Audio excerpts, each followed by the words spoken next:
Ready for study? Hello बच्चों, welcome to our channel Feel the Chemistry. Hello बच्चों, welcome है हमारे channel पे फील द केमिस्ट्री में, जिसमें आज हम आपके लिए लेके आए 30 डेज़ ऑर्गेनिक केमिस्ट्री स्ट्रैटेजी। क्योंकि मेरे पास कुछ हमारे जो स्टूडेंट्स हैं उनका एक मैसेज आया था कि आप एक वीडियो उस पर बनाइए जिससे हम 30 दिन या जल्दी से जल्दी ऑर्गेनिक को ख़त्म कर पाएँ। क्योंकि बोर्ड्स की जैसे कि लिस्ट आ चुकी है शायद से, है ना। हाई स्कूल की तो मैंने देखी, इंटर की अभी नहीं देखी है। तो जैसे कि पेपर बहुत क्लोज़ हैं, फरवरी मिड से स्टार्ट हैं आपके और मार्च के फर्स्ट सेकेंड वीक तक ख़त्म भी हो जाएंगे। तो आज देखते हैं कि क्या क्या आप कैसे तैयारी करें जिससे कि आप अपने 30 दिन के अंदर अपनी पूरी ऑर्गेनिक केमिस्ट्री को कवर कर सकें। ठीक है, बहुत अच्छी स्ट्रैटेजी लेके आया हूँ। अगर आपने इसको फॉलो किया तो डेफिनेटली आपके नहीं तो 90 प्लस 95 प्लस तो आपके नंबर आने चाहिए। ठीक है, तो देखते हैं। पहले 3 चीज़ें हम कवर कर रहे हैं। क्या गोल क्या है आपका कि आपको 30 दिन में ऑर्गेनिक केमिस्ट्री को मास्टर करना है, बढ़िया करना है। फोकस क्या रहेगा हमारा? कॉन्सेप्ट्स को क्लियर करना है, रिएक्शंस जितनी हैं जैसे नेमिंग रिएक्शंस हो गई, ठीक है, मैकेनिज़्म उनकी, और प्रैक्टिस बार बार करनी है जिससे कि आपके माइंड में एकदम जितनी भी नेमिंग रिएक्शंस हैं, कॉन्सेप्ट्स हैं, सब क्लियर हो जाए। दिन का आपको 2 से 3 घंटा देना है ऑर्गेनिक को सिर्फ। बाकी सब्जेक्ट्स को आपको ऐसे ही आपको उन सबको भी 2-2 घंटे देने होते हैं। ठीक है, तो ऑर्गेनिक को कम से कम 2 से 3 घंटा रोज़ देना पड़ेगा अगर आपको दिसंबर एंड से पहले पहले कवर करनी है ऑर्गेनिक। तो देन आते हैं वीक 1 में हमें क्या कवर करना है, जिसको हमने फाउंडेशन नाम दिया है। डे 1 और 2 जो शुरू के 2 दिन होंगे उसमें आपको स्ट्रक्चर एंड बॉन्डिंग को कवर करना है। ठीक है, स्ट्रक्चर एंड बॉन्डिंग के बाद आपका जैसे डे 3 IUPAC नॉमेनक्लेचर, जिसमें आपका स्ट्रक्चर्स आते हैं, उनकी नेमिंग करनी होती है, नेमिंग दी होती है, स्ट्रक्चर्स बनाने होते हैं। ठीक है, इस तरह का आपका IUPAC नॉमेनक्लेचर में आपका होता है। स्ट्रक्चर बॉन्डिंग भी बहुत इंपॉर्टेंट पार्ट है। डे 4 में आपको क्या करना है, हाइब्रिडाइजेशन और रेजोनेंस देखना है। ठीक है, हाइब्रिडाइजेशन की डेफिनेशन हो गया, कौन से स्ट्रक्चर में क्या हाइब्रिडाइजेशन होती है। ठीक है, और अगर हाइब्रिडाइजेशन दी है तो उसमें उसका नाम क्या होता है, ये सारी चीज़ें। रेजोनेंस में मैंने एक वीडियो बनाई हुई है। ठीक है, आज जस्ट अभी कुछ दिन पहले मैंने अपलोड की है। रेजोनेंस के आपके हाइब्रिड ऑर्बिटल्स, उसमें जो रेजोनेंस होती है, ठीक है, वो निकालनी होती है। रेजोनेटिंग स्ट्रक्चर्स जो है ऑर्बिटल्स की, वो आपको निकालनी होती है। उसकी मैंने एक वीडियो बनाई हुई है, मैं लगा भी दूंगा इस पर आई टैब पे, ऊपर क्लिक करिएगा तो आपको मिल जाएगी। ठीक है, फिर आते हैं डे 5 में आइसोमेरिज्म पढ़ना है हमें। डे 6 में आपको एसिड बेस स्ट्रेंथ पढ़नी है। देन डे 7 में क्या करेंगे, जितनी चीज़ें आपने पढ़ी है इन सबको प्रैक्टिस करनी है और रिवीजन करना है। मतलब इनके क्वेश्चंस हो गए, ठीक है, हाइब्रिडाइजेशन रेजोनेंस के हो गए, आइसोमेरिज्म के हो गए, और स्ट्रक्चर बॉन्डिंग से जो भी क्वेश्चंस आते हैं हम उस पर भी बनाएंगे कि चैप्टर पे कौन से क्वेश्चन इंपॉर्टेंट है।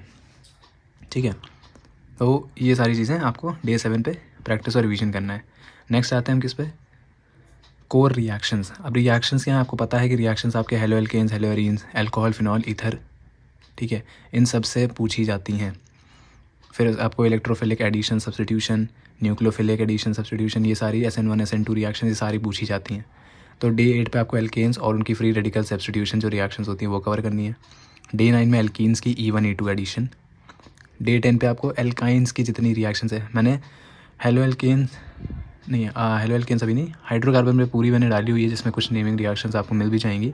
बाकी एक नेमिंग रिएक्शंस की मैं पूरी जितनी भी ओवरऑल पूछी जाती है नेमिंग रिएक्शन, उसकी एक वीडियो में अलग से डाल दूंगा। ठीक है, और डिस्क्रिप्शन में उसकी लिंक लगा दूंगा, जिससे आप वो एक बार में सारी रिएक्शंस आप कवर कर पाओगे।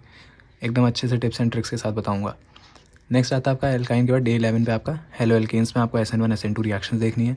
डे 12 में एल्कोहल्स और फिनॉल्स को पूरा नहीं पढ़ना है, उसकी जो रिएक्शंस हैं, नेमिंग रिएक्शंस की, एल्कोहल फिनॉल की जो भी हो मैं आपको बता दूंगा। ठीक है, देन आते हैं हम डे 13 पे, जिसमें ईथर्स और एपॉक्साइड्स आपको पढ़ना है। फिर डे 14 में लास्ट डे जो भी होगा आपका संडे हो, ठीक है, तो उस पर क्या करेंगे, प्रैक्टिस और रिवीजन करेंगे। डे 3 में, वीक 3 पे क्या होता है, फंक्शनल ग्रुप्स के बारे में पढ़ना है। जैसे डे 15 में आपको एल्डिहाइड और कीटोन्स को कवर करना है। डे 16 में कार्बोक्सिलिक एसिड का चैप्टर। डे 17 में आपको एसिड डेरिवेटिव्स आपको देखने हैं। डे 18 में अमाइंस। डे 19 में बायोमोलिक्यूल्स बेसिक्स, सिर्फ बेसिक्स, ये नहीं पूरा चैप्टर लेके बैठ गए, नहीं, सिर्फ बेसिक्स जितना। और ये कैसे आप पता करेंगे बेसिक्स को, आप कोई भी प्रीवियस ईयर पेपर उठाइएगा, पिछले 10 साल के, ठीक है, उसमें बायोमोलिक्यूल से जो जो क्वेश्चंस पूछे जा रहे हैं आप उनको थोड़ा सा देखेंगे कि क्या पूछा जा रहा है। देन उसके उसी को देखते हुए हम आगे देखेंगे कि क्या क्या हमें बायोमोलिक्यूल से पढ़ना है।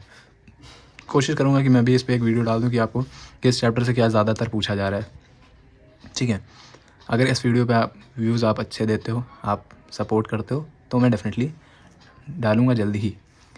डे 20 पे क्या है, आपको जितनी भी एवरीडे रिएक्शन मैकेनिज़्म होती हैं, ठीक है, मैकेनिज़्म तो आती नहीं है, लेकिन आपको मैकेनिज़्म इसलिए पढ़नी होती है ना कि रटेंगे तो नहीं याद होती हैं रिएक्शंस। मैकेनिज़्म के साथ समझेंगे तो बहुत अच्छे से आपको सारी रिएक्शंस दिमाग में रहती हैं, ठीक है। कुछ नेमिंग रिएक्शंस तो जैसे कि मैंने आपको ऐसे ही बता दूँ, सैंडमेयर हो गया, रीमन टीमन हो गया, ठीक है, हॉफमैन ब्रोमाइड हो गया, ये सब इतनी इम्पॉर्टेंट हैं। गैटरमैन कोच है, कोल्बे है, और एल्डोल क्रॉस एल्डोल, ये कुछ ऐसी रिएक्शन से बहुत बार पूछी जाती हैं। फिर डे 21 में वापस से प्रैक्टिस और रिवीजन करना है। अब आते हैं हाई यील्ड चैप्टर, मतलब जो सबसे ज़्यादा इम्पोर्टेंट्स हैं, और इम्पॉर्टेंट तो ऐसे सारे ही हैं। ये आपका क्या होता है, थोड़ा सा नंबर आपका ऑर्गेनिक में दिलाता है। सबसे पहले मैंने लिखा है कि नेम्ड रिएक्शंस आपको कवर करनी है, और इसके लिए मैंने बोल दिया कि मैं आपको वीडियो अलग से डाल दूँगा, ठीक है, आप जाके देख लीजिएगा।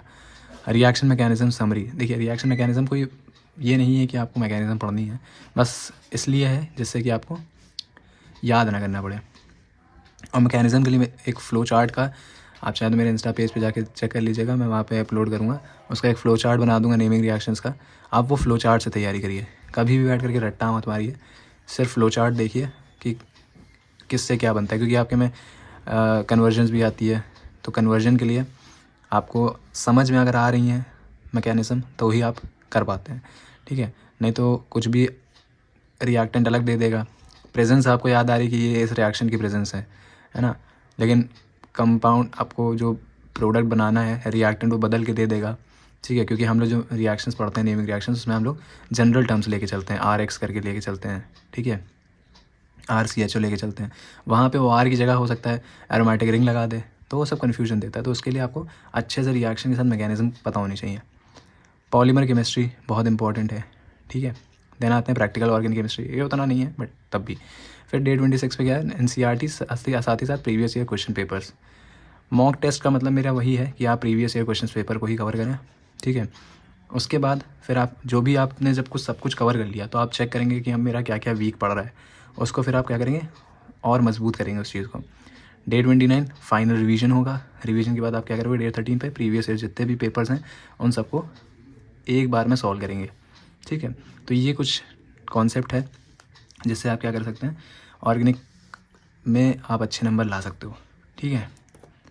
अब डेली स्ट्रैटेजी क्या है, रीडिंग चैप्टर जब रीड करेंगे आप तो उसको 45 मिनट देंगे कम से कम, 45 मिनट्स आप कॉन्सेप्ट रीडिंग को देंगे। फिर मैकेनिज़्म मैपिंग वही है जो मैं आपको आप कहोगे तो मैं वीडियो बना दूंगा, नहीं तो मेरा इंस्टा पेज है तो उस पर आप जा करके चाहो तो वहाँ से स्क्रीनशॉट ले लीजिएगा, या जैसा भी आपको ठीक लगे नोट कर लीजिएगा, ठीक है। बाकी कई जगह आप और भी यूट्यूब पे वीडियोस देखोगे तो मैपिंग के लिए बहुत सारी वीडियोस पड़ी हुई हैं, आप वो भी चाहो तो जो जिसकी भी आपको समझ में आती हैं आप उनकी देखिएगा, लेकिन कोई भी उस पर मत जाइएगा जैसे कि वन शॉट वीडियो देखने लग गए, ठीक है। किसी भी चैप्टर की वन शॉट तब तक मत देखिएगा जब तक आपने चैप्टर को सही से ना देखा हो, ठीक है। वन शॉट में आपको कुछ क्लियर नहीं होगा जब तक आपने सही से पढ़ा नहीं होगा चैप्टर को। तो रीडिंग ज़रूर देनी है 45 मिनट्स में, 15 से 20 क्वेश्चन लगाने हैं, उसको भी 45 मिनट्स देने हैं। फिर एक 15 मिनट का क्विक रिवीजन, ये आपकी डेली स्ट्रैटेजी रहेगी। डेली 2 से 3 घंटा जो आप देंगे केमिस्ट्री में उसी के लिए ये आपका रहेगा। तो ये सारी चीज़ें हैं, ठीक है। इससे आप क्या कर सकते हो, अपने नंबर्स को 90+, 95+ ला सकते हो, ठीक है।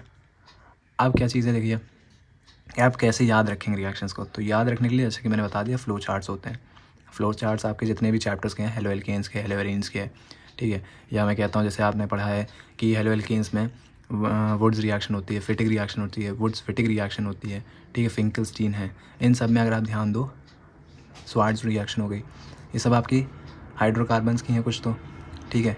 जैसे फ्रेडल एसाइलेशन, एल्काइलेशन, ये सब की सब आपकी किसकी आती है, हाइड्रोकार्बन्स की। ये मैंने डाली भी हुई है, पूरी प्लेलिस्ट पड़ी है हाइड्रोकार्बन की, आप देखना चाहो तो देख सकते हो, ठीक है। बाकी जैसे मैंने बोल दिया कि मैं लाइन वाइज आपको हर चैप्टर से कौन कौन सी रिएक्शंस पूछी जाती हैं उसका एक अलग से वीडियो डाल दूँगा, आप वो देखिएगा, ठीक है। बहुत अच्छे से क्लियर हो जाएगा। फिर उसके बाद क्या है, NCERT के एग्जाम्पल्स हैं, ये CBSE वालों के लिए। ICSE वाले तो नॉर्मली अपना प्रीवियस ईयर क्वेश्चन पेपर भी देख ले, बहुत है उनके लिए, ठीक है। फिर आते हैं हम क्या, जो make a list of confusing reagents, आपको जिस भी रिएजेंट को लेकर के कन्फ्यूजन हो रही है उसकी एक लिस्ट बनाएं कि भाई कौन से रिएक्शन में कौन सा रिएजेंट यूज़ किया जाता है ना। तो उसको लेकर के देखना है। जैसे आपको पता है ड्राई एथर हो गया और एसीटोन हो गया, ये मोस्टली आप अगर देखोगे ड्राई एथर की जो हेलो एल्केन्स की रिएक्शंस होती हैं है ना, उसमें ज़्यादातर यूज़ किया जाता है प्रोडक्ट बनाने के लिए। तो ये चीज़ आपकी उसमें हो गई। फिर क्या करेंगे, जो भी क्वेश्चंस आपके गलत हो रहे हैं उनको रीअटेम्प्ट करेंगे, बार बार आप उनको लगाएंगे जिससे कि उस पर आपको मास्टरी हो जाए। तो ये कुछ चीज़ें थी जिससे आप क्या कर सकते हो, अपने अच्छे नंबर कवर कर सकते हो। बाकी अगर आपको वीडियोस पसंद आ रही हो, ठीक है, और अच्छी लगी हो तो अपने दोस्तों को भी शेयर करो जिनको ऑर्गेनिक समझने में दिक्कत हो रही है कि कैसे ऑर्गेनिक कंप्लीट करें 1 महीने के अंदर अंदर में, तो उनको भी शेयर करिए, ठीक है। बाकी चैनल को सब्सक्राइब ज़रूर करिए ऐसे, और बेल आइकन ज़रूर प्रेस करिए जिससे कि मैं अभी जो वीडियो डालूँगा नेमिंग रिएक्शंस की या और भी जो भी इंपॉर्टेंट क्वेश्चंस हैं उनकी, तो वो आप तक पहुंच जाए, ठीक है, आपको मिल जाए। तो चैनल को सब्सक्राइब करिए, दोस्तों में शेयर करिए। बाकी मिलते हैं नेक्स्ट वीडियो में। Thank you.